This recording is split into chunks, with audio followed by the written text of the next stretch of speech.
The pleasure of calling the meeting to order at 6:18 p.m. And I guess for the downspout is our first order of business. And I guess for that, Leanne, should I turn it over to you to make the presentation? You can do that. I know you've all been waiting in breathless anticipation to talk about downspout disconnection. So here we are. Just very briefly as some background, Milwaukee Metropolitan Sewerage District changed some rules. They have various rules that govern the member communities and their activity. And so they changed the Chapter 3 rule related to permissible connections to the sewer system. And tonight I'm specifically talking about the combined sewer area. So this particular rule actually only applies to the city of Milwaukee and the village of Shorewood areas that are served by combined sewers. So as of January 1st, 2025, downspout connections to the combined sewer system are prohibited except under certain conditions. And those conditions are listed in your memo in the 3A section. So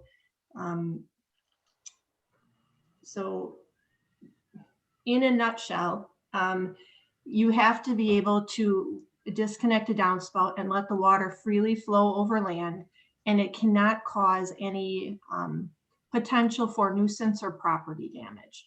So you have to have it a certain distance away from a structure, a driveway, any type of hard surface where it could cause icing, and it can flow over land over those conditions or over the public sidewalk. So those are spelled out in the Chapter 3 rule. I've been working with Strand on developing this program, and one of the things that they did, and that memo is included in your packet, is they picked 4 kind of random blocks within the combined sewer area. And I say kind of random because in actuality, we picked blocks that are served by alleys so that we could assess people's backyards without actually going into their backyards. Just to try to get a feel for how many downspouts are disconnected, how many would likely be subject to a variance because they can't meet all the conditions and so on. So that memo is included in your packet, and then we used that minor assessment to extrapolate to determine how many. I apologize. That's me. Well, not me, but it happens. It happens during these COVID times. My furry family. And so we think we have a fairly decent estimation or understanding of how many properties will require at least one downspout disconnection. So really the purpose of tonight is to review a draft program that our department has put together with input from the Planning and Development and Building Inspection Department. So I'm happy to jump into that. Do you have any questions, just like kind of general background questions that you'd like me to answer first? Trustee Stokbrand. So obviously, this is, just to be clear, disconnection of the downspout, the entire thing is the property owner's cost. Yes. Well, I developed the plan with that presumption or understanding. If the village would wish to somehow subsidize or contribute to that cost, that would have to be a village board action. Staff is not recommending that, but that certainly is an option. So I just want to say, we did this at our house. There was that get a free rain garden promotion from the MMSD at the library, and they showed the different things you could do. And so we signed up and they came over, and I was reading today, you probably saw my email, Leanne. We were supposed to. I apologize. I actually only saw it right before the meeting. We never got a plumbing permit, we just. The horror. I won't tell Bart. I will pay my property taxes on time, but apparently I did not get a plumbing permit. We just went with the MMSD team. They showed up, they dug up our grass, and then we had to hire a contractor to, we have copper, so it was quite expensive. Yeah. But I'm Was this just a assuming- couple summers ago? I think it was, we can't remember, COVID fog, 2018, 2019. Yep. Yeah, okay. Yeah, And that was so part of an they installed MMSD the rain grant. garden. We disconnected everything we possibly could. I'm sure we'll be exempted by the others, but it does take some planning. Mhm. But you know, I mean, compared to replacing your sidewalk, I don't know. I don't see how the village really can take on all the expense of, are they doing that? Well, we're the only ones. Is Milwaukee offering to do that in its combined sewer area? Yeah, Milwaukee's program has been in effect for a couple of years now. And my understanding is that they did offer financial incentives in the earliest years for people who jumped on very early to get this work done. That's my understanding. You know, I would like a 10% cost of, or a flat fee? I believe it was a flat amount. Trustee Bakros, Just, you. I'm sorry, just kind of something, if I could, just to follow up on that. Just something to keep in mind as we continue along that thread of conversation. Any type of financial incentive will significantly increase the administrative processes and time necessary to implement this program. That at this point, we do not have that staff capacity in any department, really. So that, you know, that's something, while I'm not suggesting that you should end the conversation because of that reason, I just would ask that you keep that in mind. That would require some pretty significant outside assistance. Trustee Bakros, did you have something? I did. Thank you. A couple of things. So thank you. And I know you're just in the beginning of the presentation, but great questions. And Kathy, I'm with you. We did the other thing, which we didn't get we got a rain barrel free from MMSD, installed it ourselves, didn't, I guess, pull any necessary permits or do anything, and ended up causing some severe damage to our basement from some water stuff. So, we didn't think that we had to do anything, and it was the year of those giant floods. So you can imagine what a what a great time. 2010? Sorry? 2010? Yeah. So it was not the time to be renegade for us. And I did not live in the same area that you live in, where you know, so there were different needs, and I know that a lot of residents, because I was on the conservation committee back then, were elated by the subsidies provided by MMSD and the free rain gardens and stuff like that. So, and I also understand what you're saying, Leanne, that we're trying to get some things done, and that maybe looking in the future at either kind of grants or a way to help residents with this would be fantastic, because that was one of the initiatives we had on the conservation committee back then when we got that group reinstated, was to encourage people to disconnect where it made sense. But the administrative and other kind of fees were kind of onerous for folks. And I'm not saying I intentionally broke the rules. We didn't know we had to pull a permit, so I'm just going there. But So sorry, Lane, can I ask one clarifying question? Because I remember this as well, and my mom actually disconnected into a rain garden on her property, but I really have no context for how much this actually costs. So my question for, I think everyone on this call knows that number except for me. So could you give me a ballpark on how much this like, if I had a downspout, how much would it cost to disconnect it and run it, you know, into my backyard or wherever I have to run it? I think if you're looking to just actually terminate the, you know, cut the downspout, terminate the connection, and put on some sort of a, you know, generally they're like a plastic leader that would push it out onto the lawn. I would think that you could probably do that for under $30. You know, if you're looking at a rain barrel, or a rain garden, you could spend, I mean, if you wanted to, you could spend thousands of dollars to do that. I think you can purchase a rain barrel from MMSD for, it's been a while since I've looked, under $75.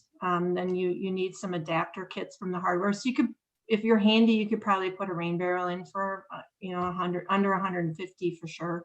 Okay. Get a professional to help you. Or that.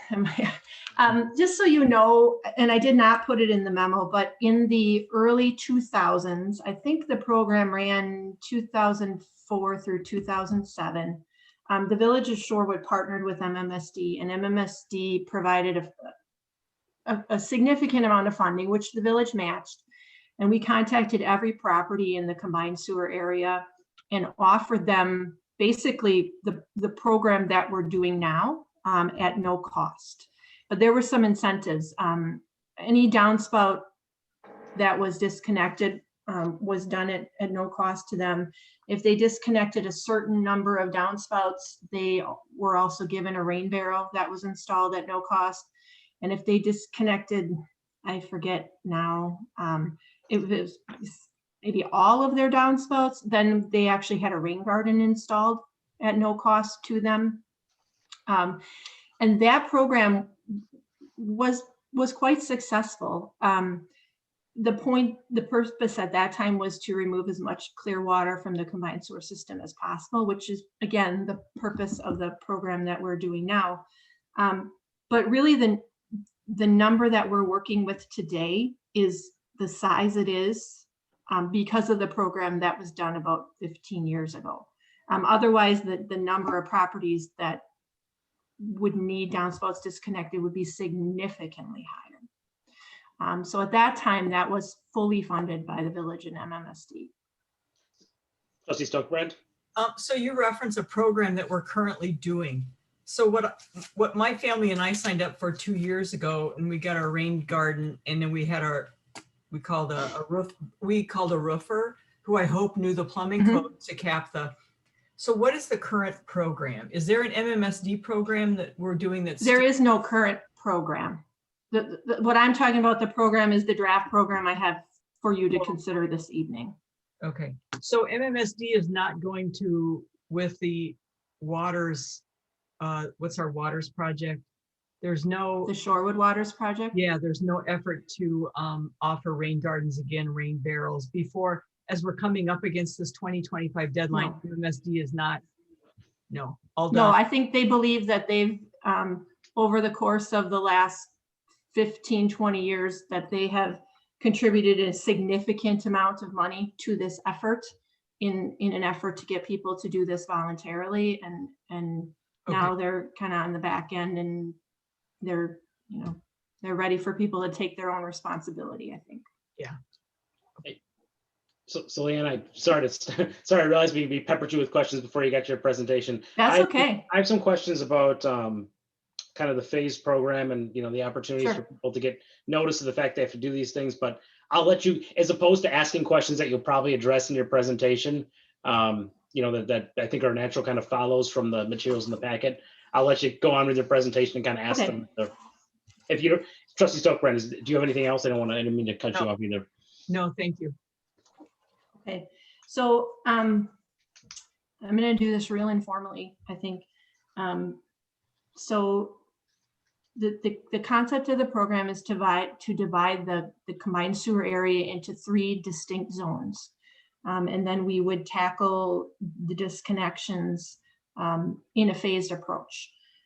So the first year, which would be this year, we would use to really focus on community outreach, or outreach specifically to the combined sewer area.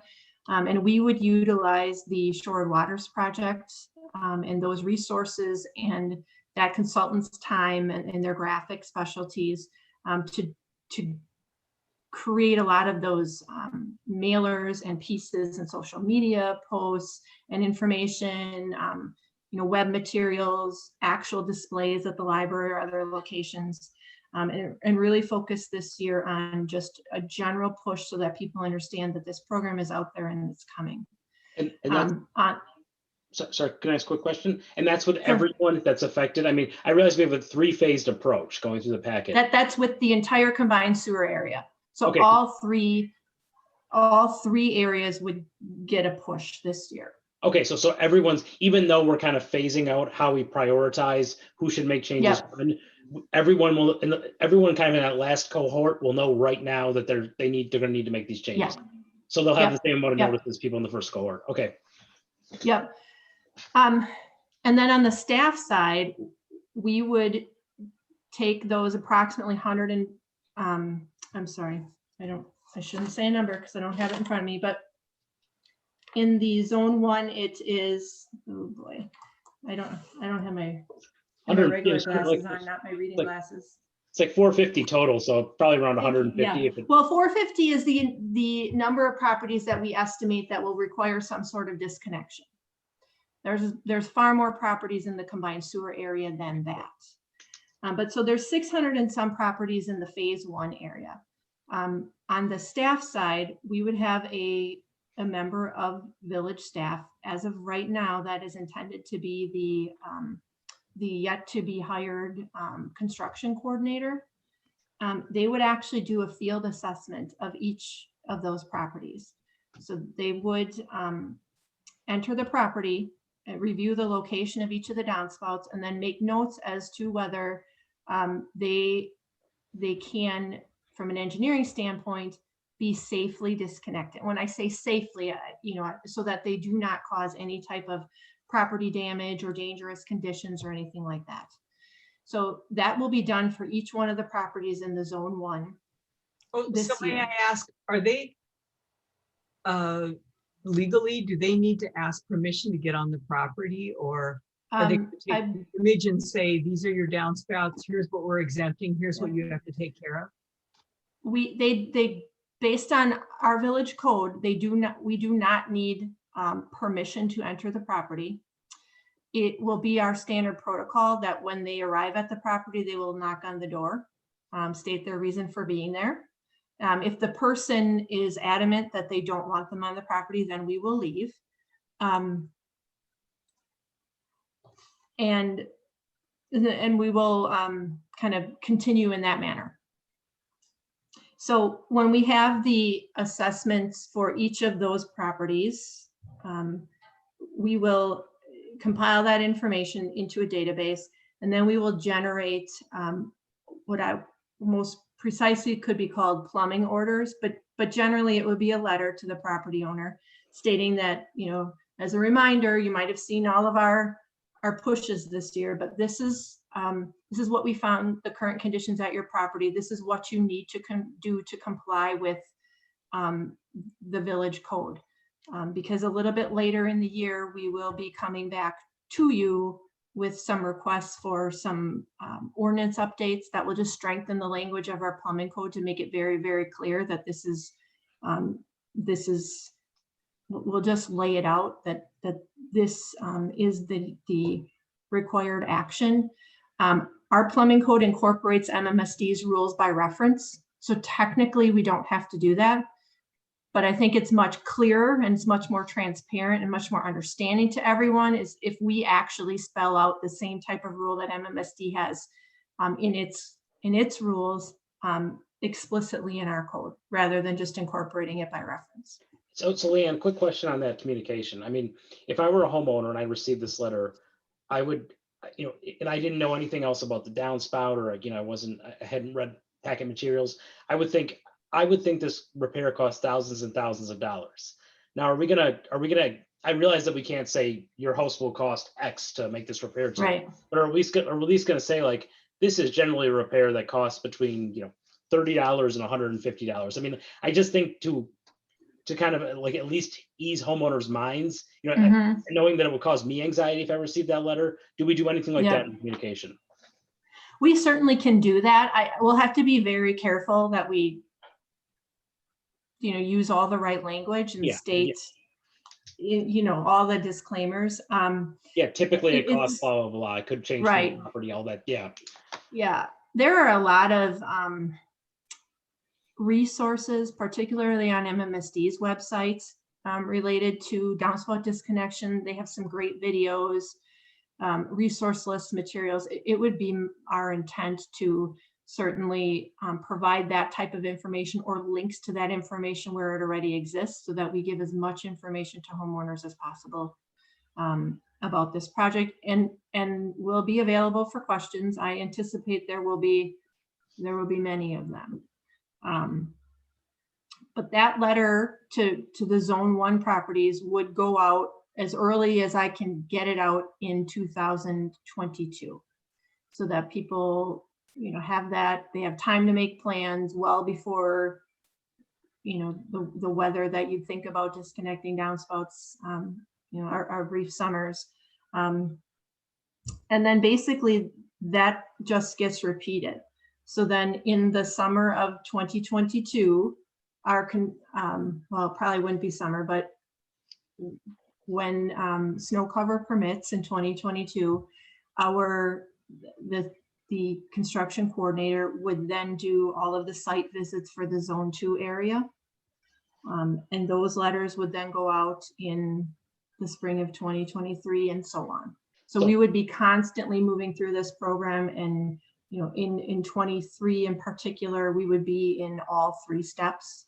We'd have some actively, some waiting, some under site assessments, So etc. everyone's getting the communication. So everyone that needs to, just correct me if I'm wrong here, it's kind of a leading question. Everyone is getting the communication throughout the process. The only real difference is the site inspectors focus on phase 1, 2 first, phase 2 second, and phase 3 third. But everyone is getting these same communications that they need to make this change by January 1st, 2025.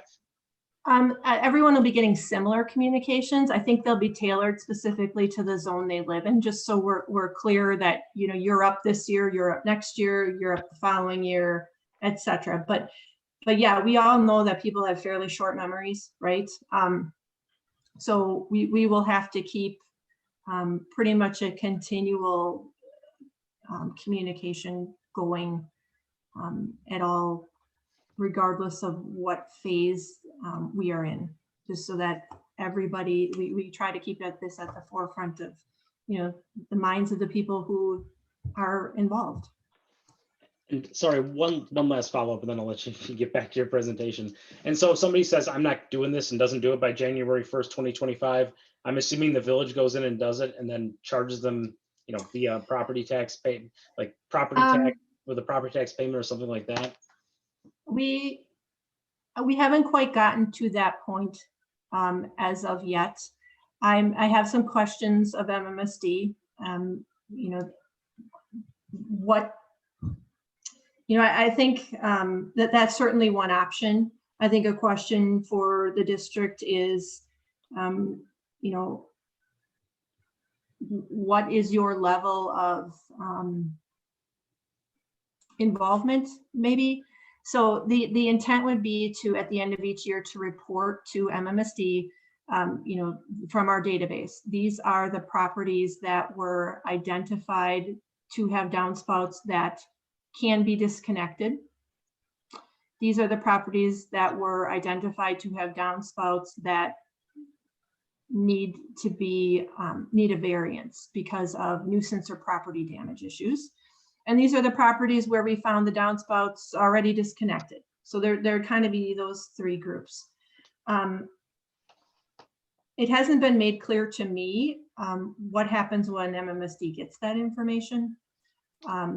You know, I suspect there will be some follow-up with the city and the village because there will always be people who, you know, for whatever reason, and I'm sure there will be plenty, don't comply with the rule or the code. But that is a conversation that I don't have. It's a question I don't have the answer to at this point, but it is definitely something that will be evolving as we go through this. And I think that will certainly come back to the village board when I get an indication from the district how exactly they're going to process or handle non-compliant properties. And sorry, one more question. I find this interesting, so I apologize for taking us down rabbit holes, but I'm curious as to, so if there's a violation of that January 1st, 2025 deadline, does that result, I guess, my question would be, and trying to ask this in a non-lawyerly way, who is at fault for violation of the statute? Does it end up in a fine for the homeowner? Does it end up in a fine for the village? Does it end up in a fine for both? Like, what's the penalty built into the statute? Yeah, I don't know what the penalty is, and I'm most certainly not an attorney. But the way that I read the rules, these are rules that the village must comply with. They're not Okay. rules that are directed to an individual property owner. So Okay, I would suspect that at the end of the day, it's the village's responsibility to make sure all of the properties comply with the rules so that the village can be in compliance with the rule. yeah, that seems to be the way when we're making decisions based on, whether, it's previously, I forget what it's called, like undisturbed is the wrong word, but when we're making decisions based on what fits within and without the statute, it looks to me like the village is taking on the responsibility for compliance. So it accords with how we're approaching this. So that would be my guess, but. Yeah. So kind of along that line, when we send out the first batch of orders, because they would technically be an order from the plumbing inspector. It's our plumbing inspector that has the authority under our code to require this change. So the zone 1, they would be given a year to comply. If they do not, that'll get kicked into kind of a follow-up batch. And once it gets kicked into sort of this non-compliance pot, that then goes under or to the plumbing inspector.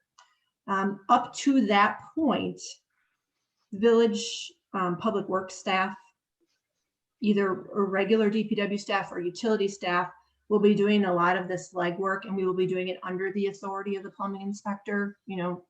Kind of typical our code. There's lots of places where it says, this person or their designee. So under this program, we become the plumbing inspector's designee to the point where they are out of compliance. Then it does land on the plumbing inspector's desk. And when he gets involved, if he has to do any type of a reinspection of the property, our code then starts assessing reinspection fees. And you'll see that that's in the program. I believe that fee is currently $50.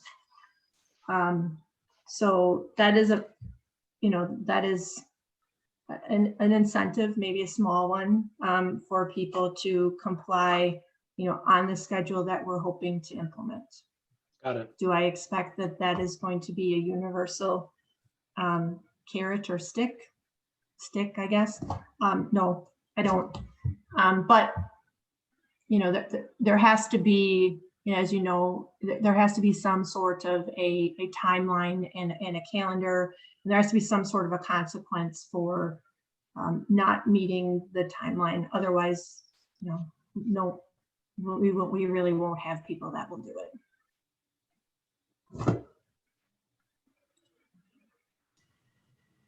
So I think it's important to put some context on these first mailings about the flooding of 2010. And I would pull in a quick paragraph about I'm sure it was tens of thousands of dollars. My own house had 8 to 10 inches of black water. I'm at the highest point in the village. It was a disaster site. And, just to give, if people are new to the area and they're like, what, it would be helpful, I think, to have context about, we had severe damage, property damage, personal property, and it would give some context to people who are new here. Yeah, I'm not unwilling to do that, but I think we need to talk further about the context, because I understand your point, but to specifically reference the flooding of 2010, I don't think that is, I don't know that that's a direct connection that we can make from, point A to B to point C. This 2010 is not the reason for this program. Okay. Sorry. Trustee Stockbrand, do you have any So that follow-up? was a different issue. It was not, the system was not inundated in 2010. Yes, but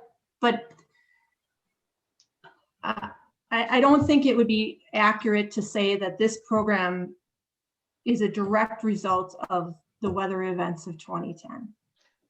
No way. I mean, that was a 100-year storm. This is something that MMSD has been working toward well before 2010. As I mentioned, we had the program in the village of Shorewood from 2004 to 2007 that did this exact same thing using, far more significant financial incentives to do so. So I understand your point.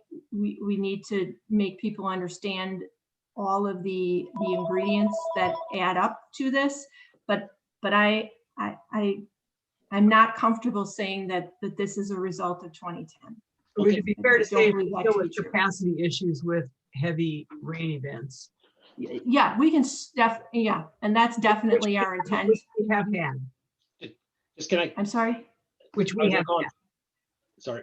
Capacity issue due to heavy rain events. Right. So to call on Trustee Backhorst, just can I say one sentence before I call on you, Trustee Backhorst? Of course. I think it goes just. I take Trustee Stokerbrand's point. I think it's a good point that I think you're more likely to achieve compliance if you outline a purpose within the document. So I think that's kind of thematically. I think that's I completely agree with that point. If you can say we're doing this because of XYZ and make it clear, I think that will help to achieve better compliance. Now over to you, Trustee Backhorst. Sorry. Oh no, I was going to say something along those lines as well. And yes, the events of 2010 was a 100-year storm or whatever it was, that would have been not been preventable in this situation. And even with the deep tunnels, I mean, there's a diminishing returns at some point, right, on items, but no idea.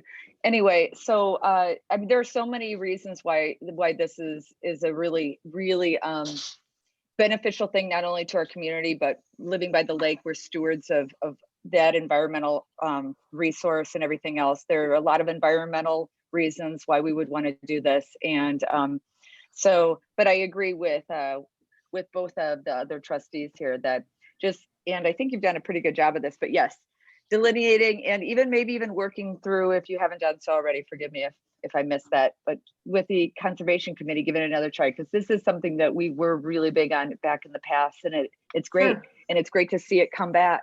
And even if the resources aren't there from MMSD, and at one time, MMSD, sorry, tangential somewhat, but not only did they provide the rain barrels and in certain quadrants of the village, free rain gardens installed, which is amazing, but they also had other resources like compost bins and everything else.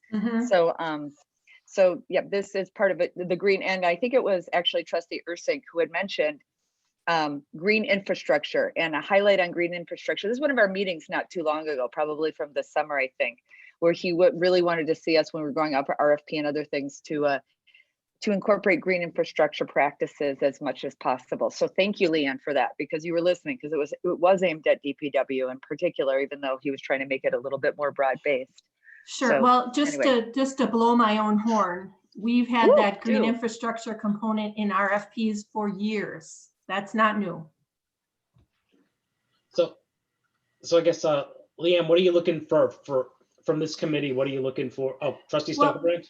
I have one more question. I think that you will get these phone calls that people will call and say, well, what if I don't do it? And so I would encourage you to do whatever you need to do with whatever legal counsel at the MMSD you have at your disposal to say, what do I say to these people?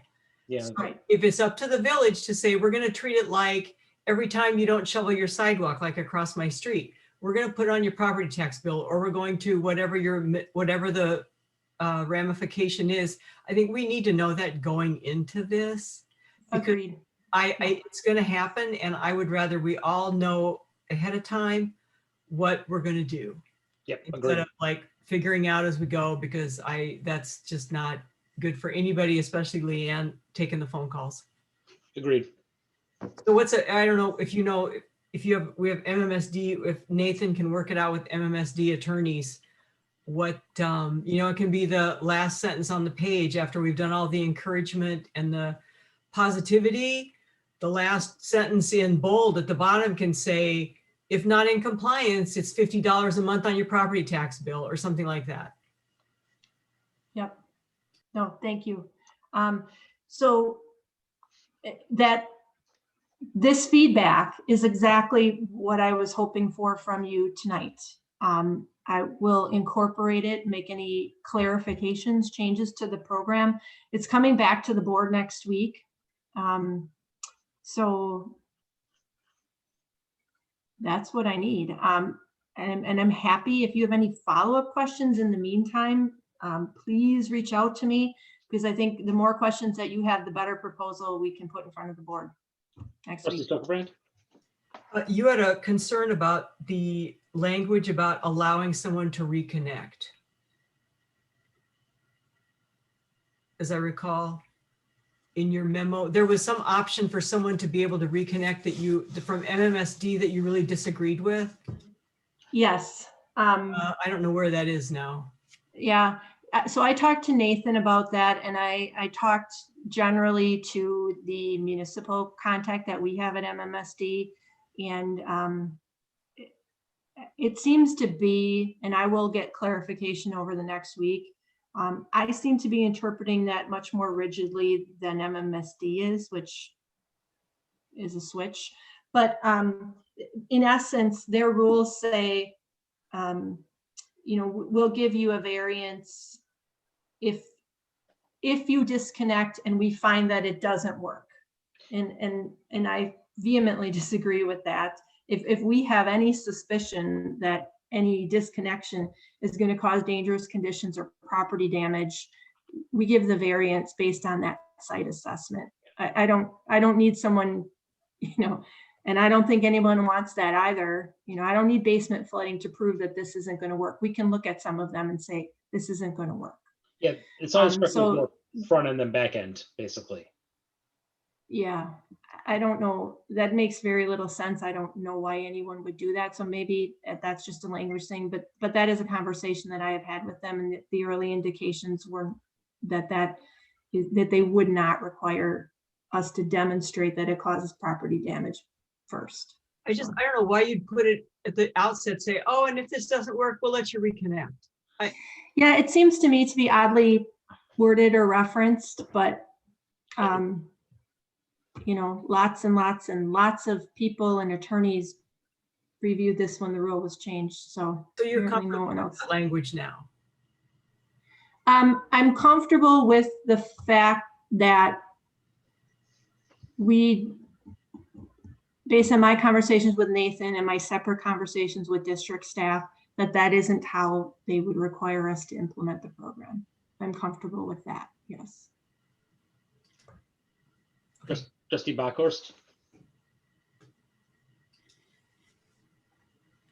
You're on mute. You're okay. Well, and yeah, I think that makes sense, Leanne. It strikes me as like it seems backwards to make them disconnect, then something goes wrong, and then they reconnect, as opposed to just figuring it out on the front end whether they would be within the exceptions or not. So it makes sense to me. If there's nothing else, are we good on this topic? Do you need a motion? I don't think so. Okay. There wasn't one in the packet. Trustee Bachler? Oh yeah, sorry. I just want to say, again, I really appreciate this, Leanne. I know that I think this is a smart move. We're requiring a lot of things in this village, and this is something that not only helps our tax base eventually and helps with environmental issues, runoff, and so many things, but just I completely support it. And I have full confidence that you'll be able to clean up the language and stuff like that. And I imagine any of us could work offline with you if we have input or whatnot. So yeah, I don't think there's a motion either. What do you need from us in order to proceed? Sorry. Well, its agendas as considered combined sewer area downspout disconnection program. So to most technically, I guess we do need a recommendation that it moves to the full village board consideration. I move with the changes as discussed. Oh, can I make a motion as the chair? Or, okay. Yeah. I would move to move the recommendation contained in this packet to the full village board for consideration. Second. Motion and a second. Any further discussion? I just want to make sure that we're cool on, at this point, this will be a property owner's responsibility, but we're giving plenty of notice, and it should not be prohibitively expensive. as Leanne mentioned, you hire a plumber to cap off the, it's a pile of concrete you put at the top of the cap and you put the downspout down onto the lawn. Compared to replacing a lateral, this is not a big deal, right? So, No, way easier. I'll take this 1,000 times over. Yeah. okay, thank you. Trustee Bachhorst. Yeah, and I'm pretty sure this motion want to also mention, and forgive me if I'm repeating you, I had to duck out for a second before, but that anything we can do to help our very antiquated infrastructure, especially anything that's buried underground, which generally people don't want to take care of unless something breaks and then it costs a lot. And what is the basin down in the southeast side of the district, Leanne, which is going to cost us what, $40 to $60 million, Well, maybe? That's this area. Yeah. Yeah. If we're lucky, 40 to 60 million. And we've kicked the can. All other previous boards have kicked the can. If we can't continuously do anything to improve that without, major overhaul, then I would think it would be foolishly irresponsible of us. So I think we have to do anything we can. Not saying this is going to solve the problems there, but I also want to restate my rain barrel situation. Had nothing to do with rain barrels being bad. We poorly installed it. We disconnected, we installed it. It cracked the foundation underneath, allowing the water that was coming down and spilling over. We didn't put the auxiliary tube. We didn't have the distance, everything that you mentioned in here, Leanne. It was insanely stupid, excuse me. But so that's why I say do it, Wesley, but hire someone or have someone look I at think it. that's a little harsh, but if it makes you feel any better, you weren't the only one. I think all you need to do is say home improvements and everybody understands. Oh yeah, no. And in fact, we even hired someone. We didn't know where the water was coming in. We thought it was, this guy came out and wanted to jack up our driveway, $7,000 or $8,000 to mud jack underneath to slope it the other way. But really it was just that one issue, and it was easy to resolve. But yeah, anyway, thank you for letting me go off on that tangent. But thank you for letting me relive that trauma, everyone. So we have a motion on the floor in a second. Is there any further discussion? Hearing none. All those in favor? Aye. Aye. Any opposed? Motion carries 3-0. And we are 1 minute behind schedule, so we're keeping to the schedule very well. And Leanne, I believe this next topic is yours too, DPW priorities. Yep. So there's a memo in your packet, very simply and briefly, that includes a table with all of the recommended priority items for organizational study implementation that you agreed on at your, well, I guess it wasn't your last board meeting, it was the last regular board meeting. And then list the action item, or at least the first action item for that recommendation, and then provides to you a proposed timeline or status on that. So I can do this either way. We can go through them individually, or you can just ask any questions related to these items or the scheduling of their further action or discussion, and however you'd like to do it. I didn't have too much in the way of questions. I don't know if the other trustees did, so I'm okay with just going through, but if anyone has questions right now, feel free to go ahead. Arlene, why don't you walk us through then? Okay. So the item, and they're not numbered in my memo, but I don't think that matters particularly. The recommendation related to retaining all current staff positions while considering appropriate service levels and alternative service delivery options.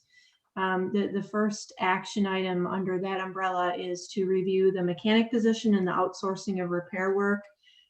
You'll recall that during that discussion at the budget meeting last year, there was to be a 6-month check-in. I actually think I'd like to do that with you prior to 6 months, simply because of some of the trends we're seeing with the equipment that has had to be outsourced. even to this point at January 25th.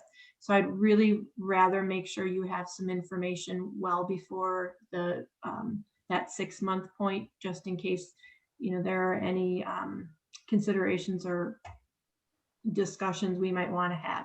So we've scheduled that right now for the March 15th meeting. And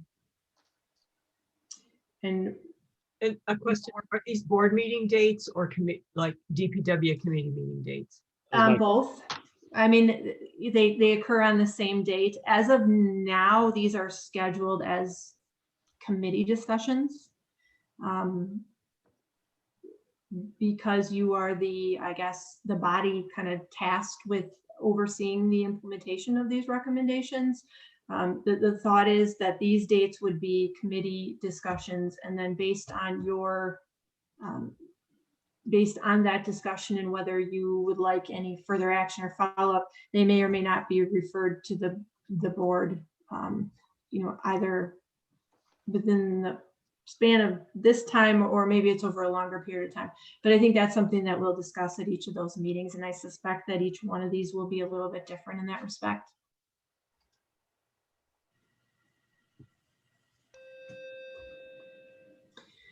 So the second recommendation was to create an engineering inspector or construction coordinator position to provide that additional in-house project management capacity and ultimately provide some fairly significant savings in capital budgets. The recruitment of that position is in progress. As of my last update, I'll just say I'm a little disappointed in the candidate pool. So we'll keep working on that. The third recommendation is to implement more recommendations from the 2019 Emerald Ash Borer assessment. That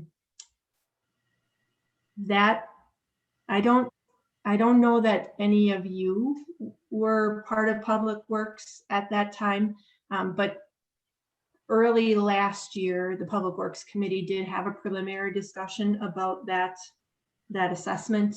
I think we're just going to backtrack and redo that with this group.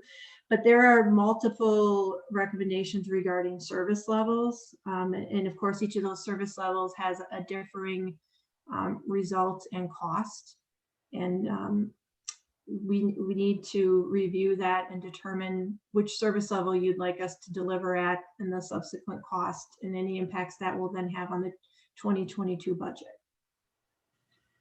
Trustee Sokran? Yeah, I'm sorry, that's not my role. I'm sorry. So sorry, you saw her before I did. So Trustee Stokobrand. So is the issue there removal or remediation with the injections? Yes, it's both. There are very clearly defined best management practices as to how you go about combating emerald ash borer. And our currently approved practices were evaluated. 3 additional service levels were identified. And I will say that those service levels were identified as low, medium, and high. We are currently not even meeting the low threshold. So from an industry accepted best management practices standpoint, we would need some additional resources to meet that accepted practice, even at a low standard. Where is your forestry staff you're currently hiring, right? We currently have a vacant position that is posted, but the current standard is based on 3 forest. You know, our current level of service is based on 3 foresters. To meet the low level of service, we would need either additional staff resources or we would need additional funding to outsource some of that work. So that's the conversation that we'll be having. How well the injections are working, and we've taken out all the dead ones we can, or dying ones. And are we? The issue is that we're not doing it at a rate that we can keep. That we're not doing it at a rate that's sustainable. We're creating a bubble, and when that bubble bursts, we're going to be for the village finances, I guess, is my question. I'm sorry, For the trees or for the village finances, what's not sustainable? both, Okay. both. So you'll give us information about the tree inventory Yep. and yeah. how many we've lost and how many we're losing, and okay, thank you. Mhm. Trustee Bachhorst, did you have something? I did. I do want to say I appreciate your honesty, Director Bushlick. I know that it's difficult, especially, a department head admitting that, service levels haven't been achieved. And I think that's amazing that you're willing to do that. And I hope that, the committee members here, as well as the full board, will understand that not only how difficult that is, but that you are asking for additional assistance. And I know the community values our trees. And we had delayed replanting and a lot of things that we've kicked the can on for budgetary reasons, whether or not they were artificially created by our own board or whether or not they were real budgetary constraints by the state and other things. So I do want to say I really appreciate that, and I look forward to seeing you letting us know exactly what you need or what you think you need, and our board acting responsibly. Because I think there is no, I'm just going to call out the elephant in the room. DPW gets kicked around a lot. We also, and you take a lot from us, Leanne. So I appreciate your grit and honesty and look forward to some great solutions moving forward. So thank you. I'm confident we can get there. So the next recommendation is to develop approved workload and performance data metrics and regularly report these to the village board. I'm probably 98% done with our annual report for 2020. And all department heads have a deadline of the end of this month to complete that. Then those will be presented to you. That's what I know. Any more questions about that? Those are Rebecca questions. But I think after that point, I'm very interested to know if the metrics that we're reporting to you are of particular interest to you. If you think there are other metrics that we have the ability to report on that would be useful to provide context for your decision making, I'd love to have that conversation. And I'd really also like to have a conversation about a check-in on those metrics more often than annually. Maybe a quarterly or even a monthly dashboard of some of the the real critical numbers related to the services that we provide. So that is right now scheduled for your February 15th meeting, committee meeting, which would come after, obviously, the issuance of that 2020,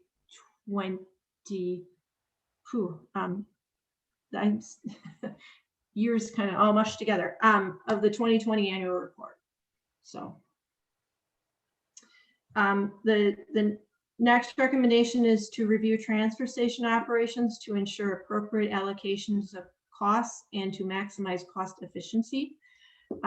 As you know, that the transfer station that's located in the DPW yard is jointly owned by the villages of Whitefish Bay and Shorewood. In reality, it's entirely operated by the village of Shorewood. Our staff, our resources, our time. In the course of the work that the consultant did, we spent a lot of time talking about how that operation of that facility impacts our staff and the services that we provide and the time. And he really, he said to me at the time, he's like, Leanne, you need to review this and make sure that it's allocated 50-50 in all respects, not just the bill for this or the bill for that. So that's something that we have been working on. We've had multiple conversations with them already. I do that on a regular basis with the director, John Edelbeck, Rebecca and John, and the Whitefish Bay Village manager and I have had conversations. So we're working toward that. And I'm thinking that we're going to be able to provide you kind of a status report, if you will, at the February 15th meeting. So, quick question on that one. I'm assuming that I guess since we're the ones who would be recommending the changes, and I think I get this and can infer this from your comments. I'm assuming the DPW director for Whitefish Bay would be on board with what changes we recommend, given the fact that we take such the lion's share of running this, and would recommend that their board approve it, because obviously we need both boards to approve in concert or else nothing happens. Right. Yeah, I'd say they've been very positive conversations so far. I think that we've been able to provide the information to them maybe at a level that we hadn't provided to them in the past.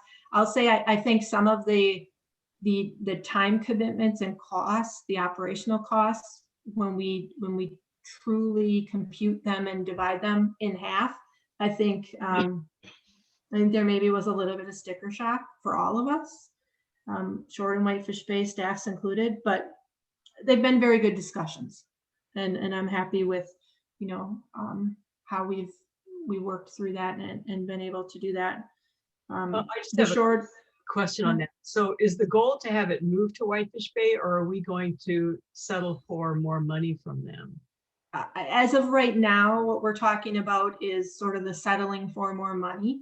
I think moving that station is a conversation, but that's a really long-term conversation. That's not anything that could happen in a very short period of time. But how intrinsic is that to our discussion about what happens to the yard? Well, They seem to be, to me, so closely intertwined that they are, but only in the sense because of the space limitations that we have. There's plenty of yards that have a transfer station, but many of those DPW yards are significantly larger with better access than the one that we have. I think it's probably not a stretch to say that if the goal was to construct a modern DPW facility and it had to be in the location it currently is, the only way to do that would be to free up the real estate that transfer station occupies. So that's what I think it's part of the discussion. We can't really talk about working on that yard until we talk about moving that transfer station. Well, I think that there are certainly components of the yard that we can talk about. That retaining wall is an issue that is going to need to be addressed sooner rather than later, whether we remain on that site or someone else does. That is absolutely 1,000% necessary to any use of that site, no matter who's using it. I mean, so that's definitely one thing that we can and really should continue to find a solution for. And that's a repairs in the budget this year, right? It's in the long range financial plan. I'm not sure if it is this year. I can tell you it's not in the work plan for this year. That is going to be a significant amount of staff resources that we simply don't have right now. Okay. Thank you. Conversations for sure.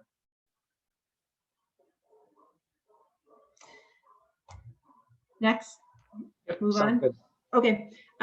So evaluate the option of contracting out street lighting and traffic device maintenance services. We have to have that conversation. The staff person that currently handles both of those items is eligible for retirement and has been discussing a time frame, though not a specific date. And that will be, that's a big one. That's a big one in terms of the tasks that he does. It's also a big one in terms of the person that he is and what he brings as an employee to our department. So that is also a conversation that we need to have.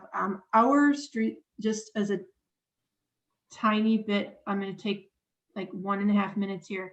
Our streetlight system, I think the most polite way I can state it is highly antiquated.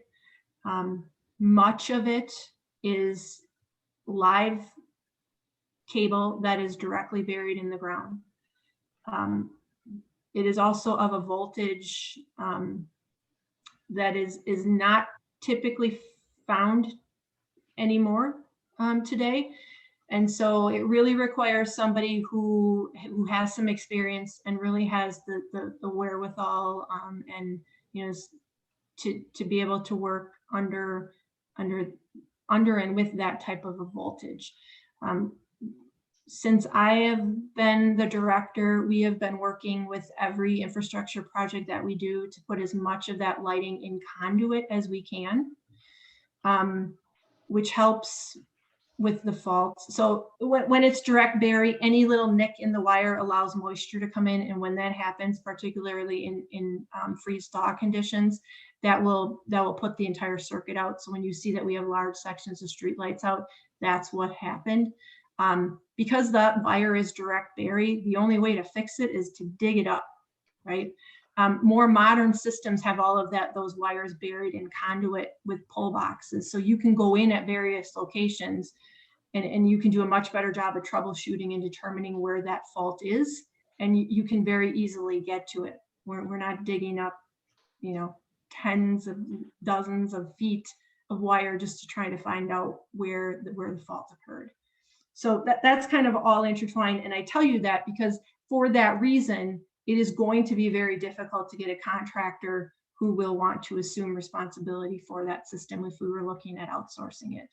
But that is an option that we are exploring, and we'll have that data for you at a future meeting. So this retirement, just a quick question, this retirement, are we talking short, can you give us an idea of whether it's like a 6-month date or a next week date? Well, I'm certainly hoping it's not a next week date. I probably have brain aneurysm, but no, not really. I suspect, you know, I suspect it will certainly be before the end of this year. I'm hoping that he gives us a couple of months advance warning or notice before he picks a date. But as of this point, I've had conversations. He's indicated 2021. Beyond that, he hasn't given me a date. What's his legal obligation? 2 weeks?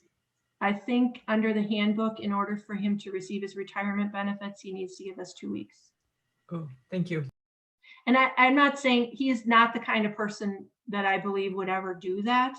But I think he's got some other things in the works in his life, some opportunities unrelated to his DPW position that he may want to pursue. And so I think that's the reason for kind of this little bit squishy timeline. I don't think he has that all, you know, I don't think all the pieces have been laid out there yet. So, okay. Moving on to work with the Business Improvement District to encourage their contribution to the cost of horticulture and other maintenance in the downtown area. I've already had some preliminary conversations with staff about the decorative lighting or the snowflakes. We'll have some conversations about any contribution to maintenance of the business district plantings. And I think we would both need to have some sort of a resolution or agreement prior to our respective budget processes. So that definitely has to be, you know, within the next couple to several months. And then the last item is the development of a comprehensive capital asset management plan. Rebecca and Mark and I have had some conversations related to that. We're working on the plan format and composition of that plan. I actually expect that Finance Director Emmanuelson will take the lead on that, and he's going to be delivering an outline of that plan development and presenting that to the Budget and Finance Committee, I think relatively soon, though I don't believe that date has been scheduled. Please talk about. I'm going to go back one step. Tell me, what does the bid contribute now to the plantings and the snowflakes? And what? Nothing. Nothing. Thank you. And do you happen to know if it's common for the bid to make those contributions in other municipalities? I think it's not uncommon, but I think it really depends on the purpose of the bid creation. There are bids in the state of Wisconsin were created entirely for that purpose, for beautification efforts, kind of placemaking things. There are bids that don't do that at all. I think that really is the will of the community and the organization itself. Thank you. Any other questions from the trustees? And this is not scheduled. I noticed this is not scheduled for any action. This is just an update. Correct. Right. So any other questions? Well, if not, Leanne, do you have what you need from us tonight? I do. Thank you. Thank you. Thank you. Could I take one moment just to sort of kind of give you the heads up that the next several meetings, both board meetings and committee meetings, are really going to be packed with items that directly relate to the 2021 work plan. In particular, at your next meeting, we're going to have a pile of engineering proposals for the Hubbard Park parking lot project. So I'm going to be a little unrelenting with the homework coming up. So I'm just giving you fair warning. That's what snowstorms are for, right? Right. Well, sure. And Unless you're driving the plow truck, then I don't want you reading it. they were going awfully fast yesterday. I think they wanted to get done by game time. You know, I will just say that might be one of the faster plow operations we've done in a very long time. 2 o'clock Packer game time gets it going. Right, right. Thank you. Well, thank you. And if Thank you. nothing else, Would you like a motion to adjourn? that'd be great. So moved. Second. You have a motion to adjourn in a second. Any discussion? All those in favor? Aye. Aye. Any opposed? Motion carries 3-0, and we have 5 minutes before the next meeting. Thank you, everyone. Thank you.